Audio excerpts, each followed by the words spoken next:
Hi guys and girls. So this short video is simply there to explain the three main components that we have in the LightSky modular series. Now of course this is a do-it-yourself type of solution, whereas you can mix and match these components any way you like, and you guys are going to build stuff with this that I had no idea was possible when we went through the effort of designing them.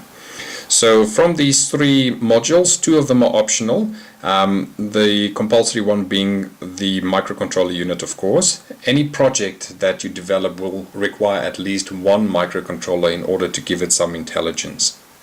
Now of course, starting with the actual microcontroller, this is the microcontroller unit, which you have seen in the other tutorials as well. It simply has a status LED, which is an RGB LED, indicating green for no errors, blue for booting up, red signaling that there's some connectivity failures and the like. This microcontroller is powered from a micro USB port, and it exposes its GPIO pins via 1 to 7 USB ports at the back. So these USB ports you can use to plug servo motors, DC motors. You can connect all kinds of sensors and stuff to these USB ports, and just give your sensor, give your microcontroller at least eyes and ears and sensors to be able to sense what's going on in the environment and to take meaningful action. So of course this microcontroller, you can use it by itself. You can simply power it from any cell phone charger or USB port or anything that you have available, providing 5 volts. You can power this microcontroller from such.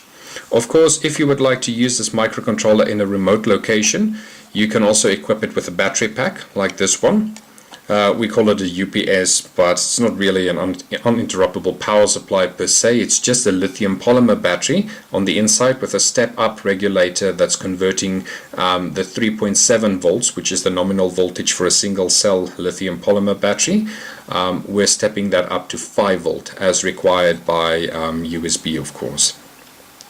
So these modules are optional for if you need a battery pack to power your solution.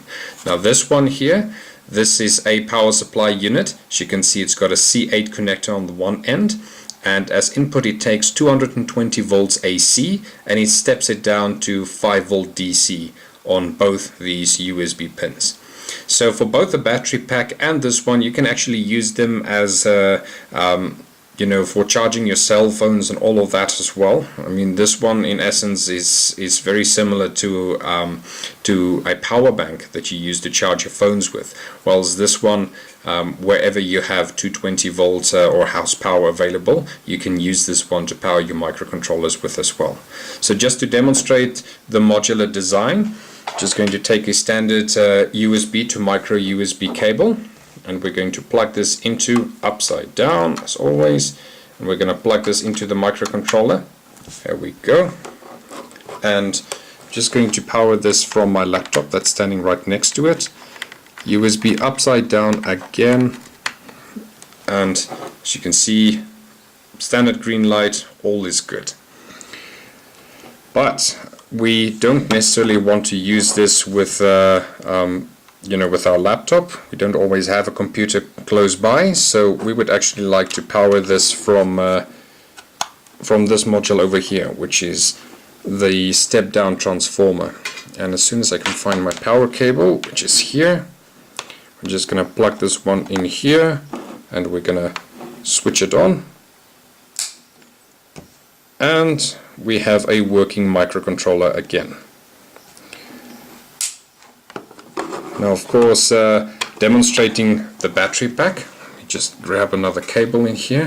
I mean, you can use any USB cables you already have at home, whether it be a data cable or charging cable. So we're just going to plug this one into the battery pack as soon as I can find where it should go, and we are going to, what am I doing? Yeah. Just save that one for later and take out this one. Can't remember how my own stuff works. So the USB, the normal standard size USB, is always the output. So if we take that one as output, and we plug it into the micro USB for input, we are going to get power to our microcontroller again from running from a battery. Now of course this cable I accidentally plugged in the first time. We can plug this one into our into our power supply unit and power it up again, and now we have a microcontroller running off of a battery that's being charged through a proper charging circuit by the power supply unit. Now of course there's lots of cables and it looks quite messy, so just to make it a little bit tidier, I'm just going to unplug everything.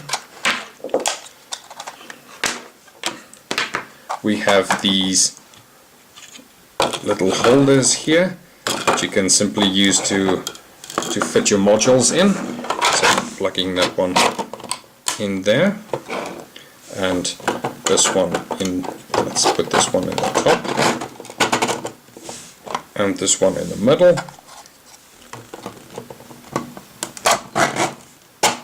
And there you have, push that one in a little bit more, and now we have a little, looks like a little server solution with the power supply running on top, the battery pack in the middle, and the actual microcontroller running at the bottom.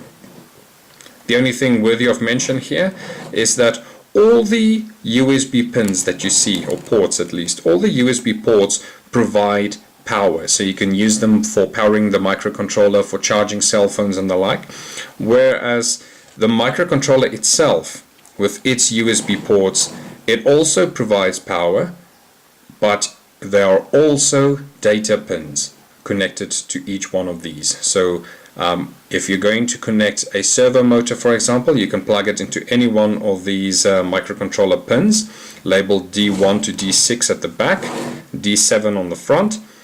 But if you use those to, or if you plug them into any other of these USB ports, you're just going to provide power to it and not necessarily any intelligence. So all the intelligence, of course, is contained in the actual microcontroller itself.